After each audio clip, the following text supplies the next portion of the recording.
Buonasera Barletta. Allora, stavo pensando di parlare in italiano, però devo spiegare qualche cosa complesso, infatti preferisco di continuare in inglese. Sta bene? Sì? Ok. Thank you. I'm Marthijn Pool. I'm one of the founders of Space&Matter. Oh, yeah, it should work. Yes, one of the founders of Space&Matter. Space&Matter is an architectural design office, urban planning office. And I'll have to explain you because we're based in Amsterdam in the Netherlands, Paesi Bassi. I'll come back to that later, which is a very interesting context. And I would like to explain you the context and what we are doing as an architectural office. And first I would like to highlight the mission we're on, because we're living in a very interesting period in society, in economy, in the energy crisis. So we set ourselves to a mission for the next 7 years, and we developed this mission 3 years ago, contributing to the built space, like designing cities and designing buildings and hospitals and also hotels, to actually positively contribute to 1 million square meters of built-up space that should be positive for the well-being of the people, should be nature inclusive, should have a positive impact on the biodiversity, actually enriching the city we live in. And because cities are very strong attractors for people to be attracted to find jobs and to live happily together. But also in the same situation, if we spend a lot of time and effort on working on the built space in cities, we should also consider natural restoration and the unbuilt space. Well, in the Netherlands, we are a very crowded, small country. We don't have the amount of nature you have here in Italy. You have forests, mountains, lagoons. We don't have that. We're a small country with a lot of people. So actually realizing new nature and contributing to the realization of natural habitats is also very important to find the balance between the city and the countryside. So that's our mission. And this mission is actually also in response to quite a few challenges. We have a housing crisis in the city of Amsterdam. So actually we are constructing these kind of projects, and so we need to realize more houses for families, and also actually reduce the prices of these houses to make them affordable for larger groups of people. But at the same time, this construction industry is one of the largest emitters of CO2, and construction industry is responsible for at least 40% of CO2 emissions. This 40% consists of, let's say, 30% the operation of the building, so when a building is there, it consumes energy, gas, and it emits CO2 because it exists. So that puts us to think, like, okay, can we make buildings that do not emit CO2 once they're built? Also, the other part, and the 6 and 7%, is a total 10% of construction, and the use of cement and concrete is also one of the largest emitters of CO2. So can we find new ways of constructing to also reduce that CO2 emission? So that's quite a challenge we're taking. In the same moment, like thinking about the city and the way we organize our city, one thing is very important and very striking in the Netherlands. If I look back like 100 years ago, you see the small blue line going down that represents the number of people living in one house. It used to be like in the 1900s, 4.5 people, like families living in one house. We see that nowadays there's only 2 people living in the same house, maybe not even the same house. If you see the blue lines and the blue vertical lines, so it's actually less people starting to live in larger houses. Our houses are growing because we're richer and we're a modern society, and we want to spend more money on buying larger houses. So there's less people living in more space. Well, going back to the previous slide, that emits even more CO2. So we cannot afford that. And the way we live right now in the Western world, we need 2, 3 planets to continue the way we live. Well, I don't see the planets, I only see the moon right there, but I don't want to live on the moon, I want to live on this planet together with all of you. But we have to be very precious in dealing with this planet. So if we look back at the way we organized our cities, architects and urban planners, this was one of the ideals like 50 years ago. Everybody wants to own a house, a private garden, 1 car, maybe 2 cars, a small fence, and everybody is living isolated in this so-called ideal city. Well, I think people are living isolated, they feel lonely, and actually it takes too much material energy consumption, because you have to warm the entire house. This model, we should stop. We cannot afford it anymore. We have to save the land to build new nature, and we have to organize different models to actually make our cities more compact, and also organizing our cities more on a collective driver, and not putting people in individual houses, but can we build small villages and small neighborhoods where people know each other, where elderly people look after the children. Maybe that's even more normal in Italy, where multi-generations are living together. And that's something we envision, and with a very strong collective and a very strong sense of community, we can also start introducing the sharing of cars. We can produce energy together and share the energy. We can do small-scale food production, and so it's really a communal way of living, like first build the community and then build the project. And also what you see in this image, if we build smaller and more compact, we also have find the space to create new nature. You see the comparison, there's the same amount of houses, people live individually, or people live collectively. There's more nature, there's more well-being, and we believe we can make people live more happily. If we take a look at the Netherlands, and that's where I'm from, the city of Amsterdam, we're a very densely populated area. You see in the red dot, some zones in Milan and Rome are also very densely populated. So if all these people want to live in larger houses, I already mentioned it, that's not possible. We have to stop that. We have to reorganize the way we live. Another challenge is the Paesi Bassi, the rivers run down to the sea. The sea level is rising, and we're dealing with climate change. So actually, if the sea level is rising and the water is coming from the rivers, well, I think you've also experienced in the north of Italy right now, our country will become a bathtub, and we're the Paesi Bassi, so the water is elevating, so our country will flood in 100 or 150 years. So we, as architects and urban planners, we have to anticipate different models of living together, and actually prepare for a different future that will come at us. That's quite a drastic story, and there's a housing crisis, a climate crisis, biodiversity collapse, even an energy crisis.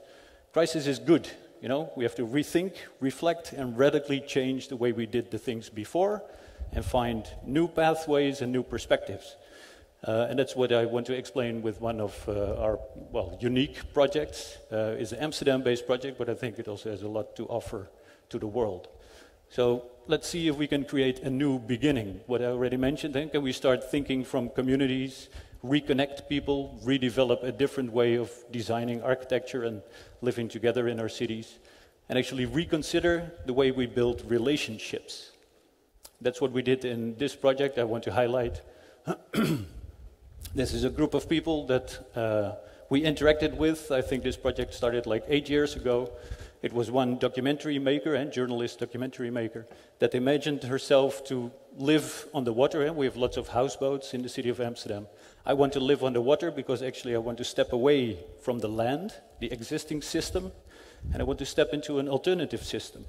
And then she spread this dream to her friends and friends of friends, and everybody said, yeah, I also want to join, It actually built this community, and we started helping this community to envision how could you live differently? What if we literally step into the water and create a neighborhood for ourselves? Because in the water, there is no infrastructure. There is no parking places. There is no road. There is no sewage. So it's like a blank sheet. We can really rethink different ways of living together. This was one of the first visualizations we made it for a group of 50 families, 50 households, like a real neighborhood.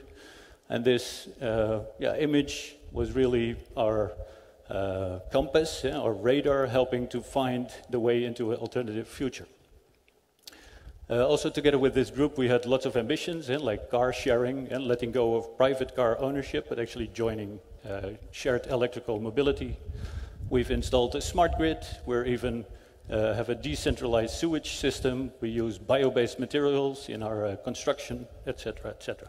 It's a very innovative project, and it took 8 years for realization, and now it's there. And so this is a floating, energy self-sufficient, small neighborhood, fostering 50 families, about 150, 170 people, families living with children. This is the way they live, and they live in their individual houses, but closely together. They share the boardwalk, they have lots of social interaction.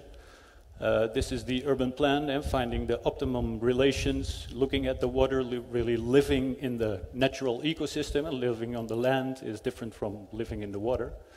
And actually also what I mentioned already, and stepping away from the land into the water, we found lots of space for innovations. And what you see here in this aerial image, we've installed solar panels, batteries, alternative sewage systems. That's what I want to highlight in the next few slides. So we've implemented a local smart grid, where all the solar panels provide enough energy to not have an energy connection from the land. So it's entirely energy self-sufficient. It's autarkic. It's like a closed loop. We don't need energy from the energy plant.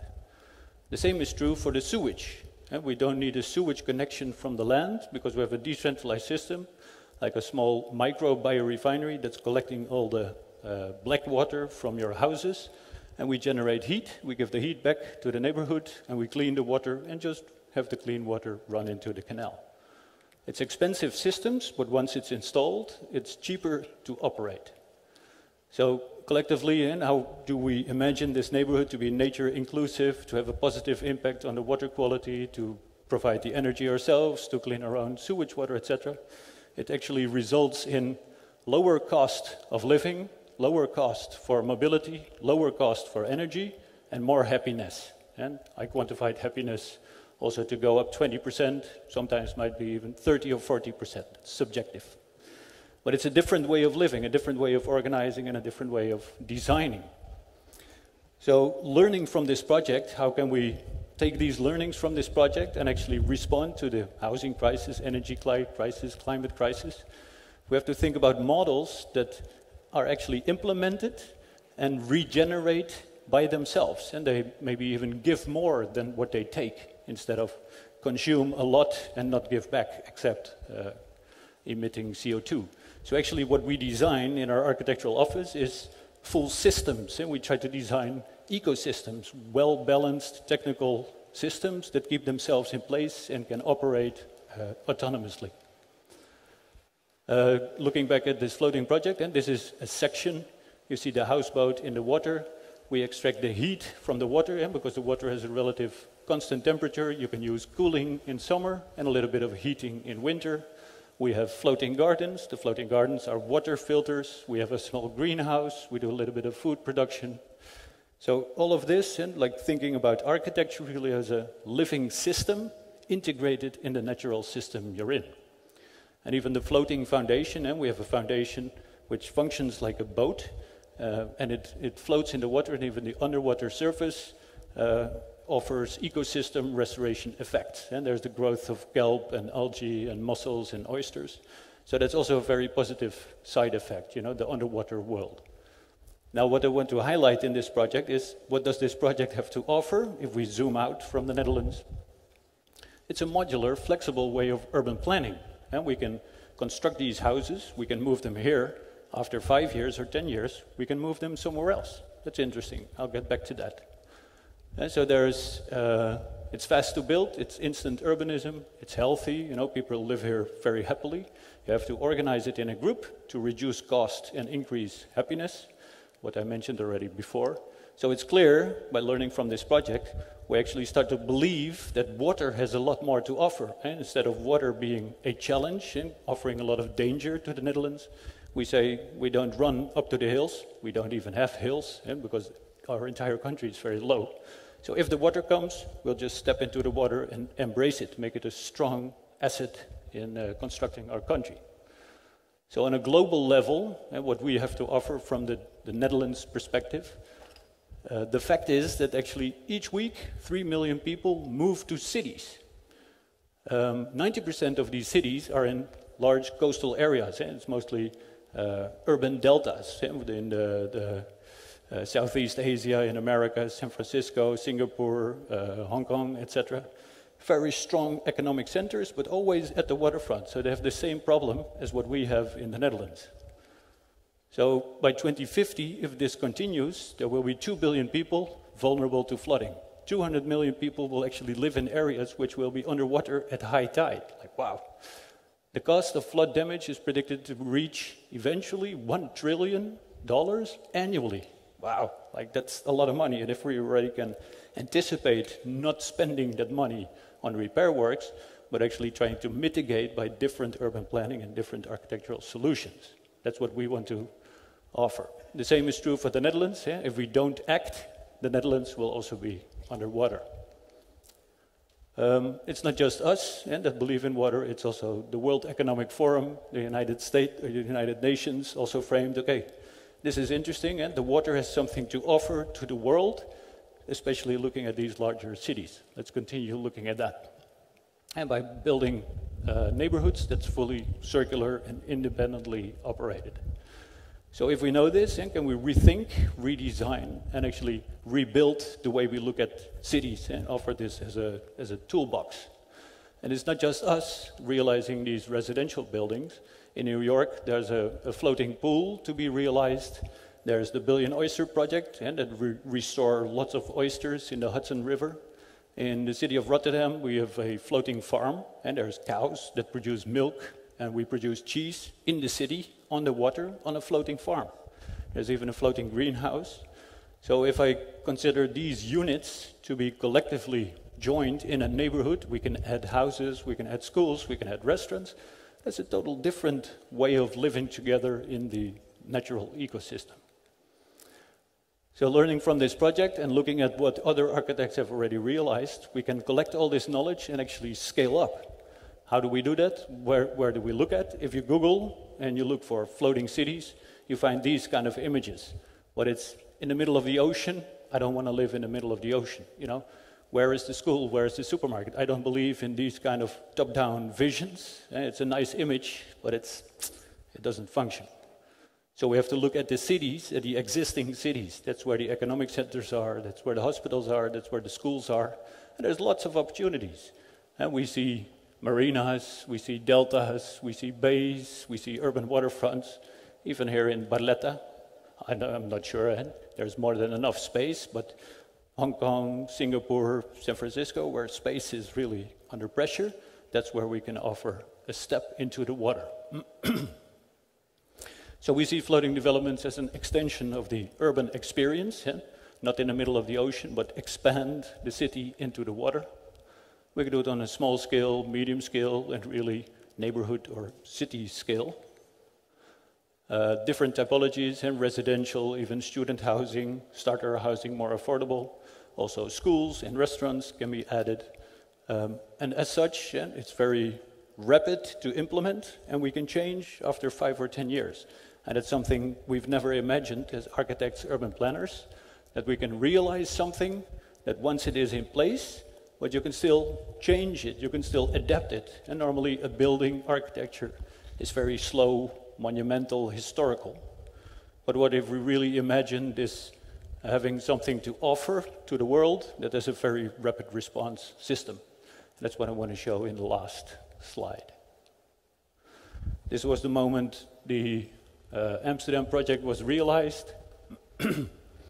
These houses were constructed off-site, and actually the neighborhood was connected and put together in just 2 days. So actually you could say it's an instant neighborhood. It was constructed already before. We opened a bridge, and we moved the houses here, and then people can start living. That's very interesting, especially if we look at migration, and we have refugees. Where do they have to go? Well, we don't want them here, we don't want them here, we don't want them here. If we say we put them here for 10 years, then we put them there for 10 years, and maybe the crisis is over, we can still reshuffle the houses. Maybe we need student dormitories, maybe we need floating dormitories for the Olympics. You know, if we invest in these kind of architectural models, they can always be at the right place. You can never say, oh, we built it here, now nobody wants to live there. If you build it here, you can move it there. If you can move it there, you can also move it there. So that's something really challenging, and I think opening the mindset of architects and urban planners to really look at their cityscapes and appreciate the water they have, to see lots of opportunities instead of lots of challenges.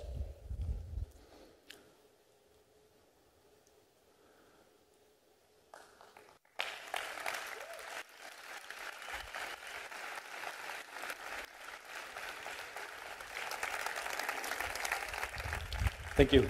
This was already, and the last slide. We would invite you, do you know a place? Do you know a neighbor? Do you know somewhere a plot of water where you think, ah, that's interesting, contact me, I'll contact them. You never know what happens. Thank you for listening.